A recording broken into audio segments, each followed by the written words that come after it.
It's a wonderful gospel reading, but sometimes it confuses people because they think you could easily infer from this gospel that the Immaculate Conception was the conception of Jesus in Mary's womb, since that's what we just read.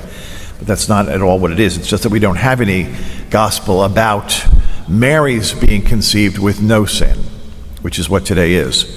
And I think one of the most important lines of this is, "For nothing shall be impossible for God." Nothing is impossible for God.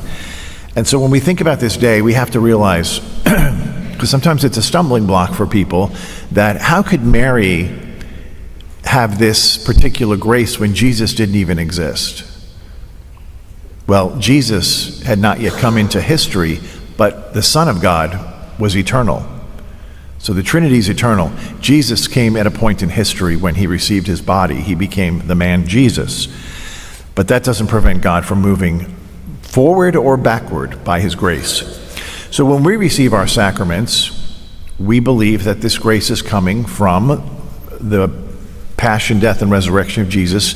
His blood flowing from his body on the cross reached forward in time to extend grace to us in our baptism, through the power of the Spirit in the Eucharist. All these flow from the cross. And we kind of accept that as, okay, we get that, that's fine. But why is it difficult for God to reach backward in time to do that? It's not. Because he sits over all of time at once. Time is not existing for God. He watches everything in one moment. He can see the beginning to the end, and so he's present to all. And so we call this grace that Mary received prevenient grace. It prevented her from being stained with sin. And from the cross, Jesus reached back in time to preserve this woman from every stain of sin, including original. And so of the 4 dogmas of the faith that we have on the Blessed Mother, this is one of them. The first, Mother of God, Immaculate Conception, perpetual virginity, and the Assumption into heaven. These are the 4 about her. So today we look at this one with particular delight, because we have to recall that when you look at the Old Testament, everything that prefigured what was to come was a lesser to what became in the New Testament. It was a work that would call for something greater that would happen in the New Testament. So we have Adam, the first man over all of humanity, you could say, and Eve, his spouse. But by their fall, they became slaves to sin and the devil, under the devil's dominion. And so when we believe Jesus comes into the world to rectify what happened through the first man, we believe Mary came into the world and has rectified what happened through Eve. And so in Eve's disobedience, Mary's perfect fiat, saying yes to God, brings forth Jesus. And so it's through her yes, her fiat, let it be done to me according to thy word, that then Jesus comes. So she is this pristine figure in the history of salvation. I mean, we can't underestimate the role she has. And she's the crown jewel of all of creation. So when we think about her, we have to look back to that first reading from Genesis. Because when Eve convinces Adam to take the forbidden fruit, and God confronts them, he says, I will put enmity between you and the woman, between her offspring and yours. He's speaking to Satan, the serpent. Who is the woman? It's not Eve. She just got taken out. She is worthless for salvation. Nothing she can do. He's talking about Mary. So from the very beginning, this plan contained Mary, and he mentions her. I will put enmity between you and the woman, between her offspring and yours. And she will crush your head. So that's the very first book of the Bible. And then if we go to the last book of the Bible, in Revelation, it says in 12, behold, I saw a woman clothed with the sun, with the moon at her feet, and 12 stars about her head. And then in the very last line of that chapter, it says, the devil was enraged at her and went off to make war against her offspring, those who followed God's commands and witnessed to Jesus Christ. So the battle began in Genesis, and it goes all the way through to Revelation.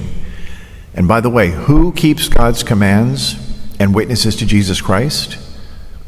That's you. That's you and I. The one command Jesus said is, do this in memory of me. It was the Mass. So the real battle that is being engaged is with people who actually follow Jesus' commands. That would rule out the Protestants and the Baptists and the Methodists and the Jews and the Muslims.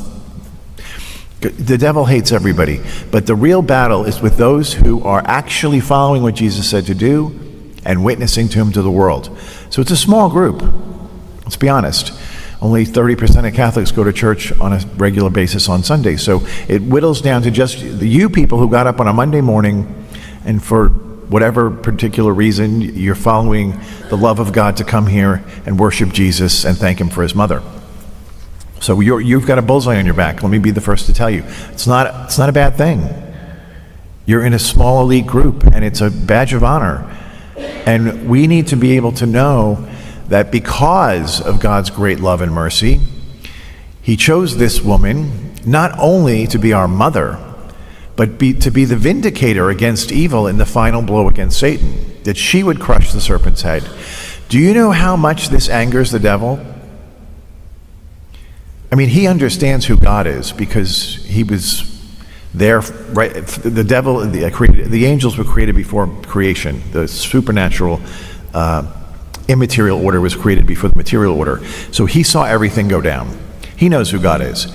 And to be crushed by God is one thing, but to have God then assign this small little diminutive woman of Nazareth to be the one that would crush the most prideful creature on earth, it's horribly demeaning and humiliating for him.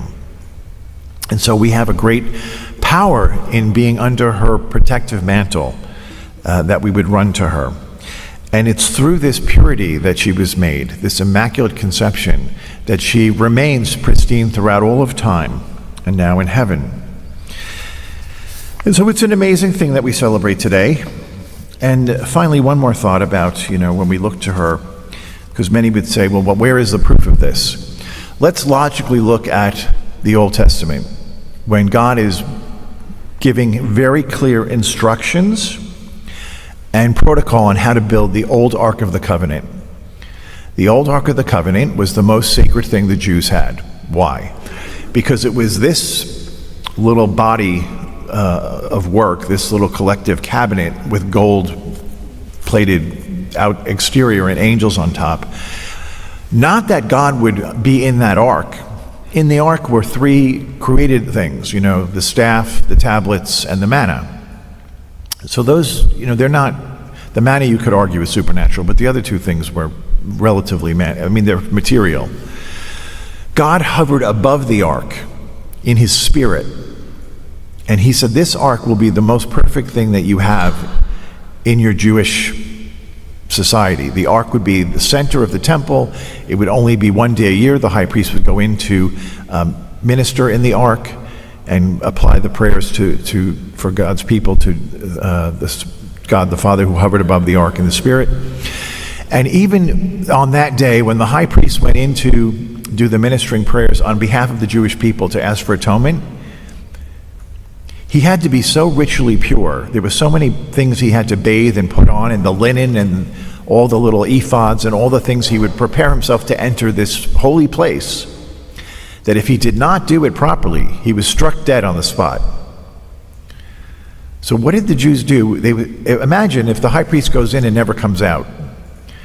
And people would be like, well, it looks like he didn't do something right, and he's not coming back. So who wants to go in and drag him out? Nobody. They weren't going in there because they weren't even the high priest. So before he'd go in, they'd tie a red cord to his ankle. And he'd go in there and leave the cord all the way out to the outside. And if he didn't come out, they would know he's gone.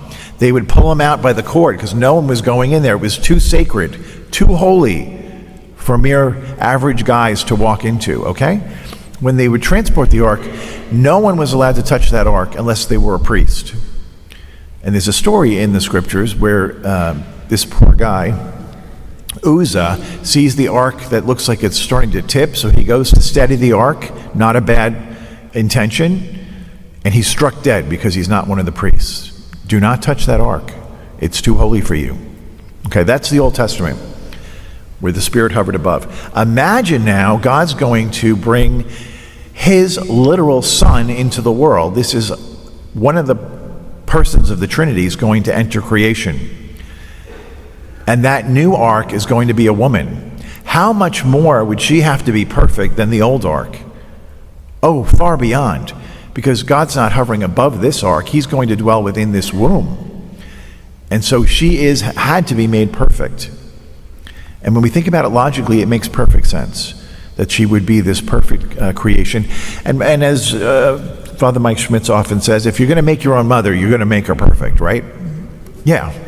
So this is what we honor today, the perfection and the Blessed Virgin Mary in her creation by God as the Immaculate Conception.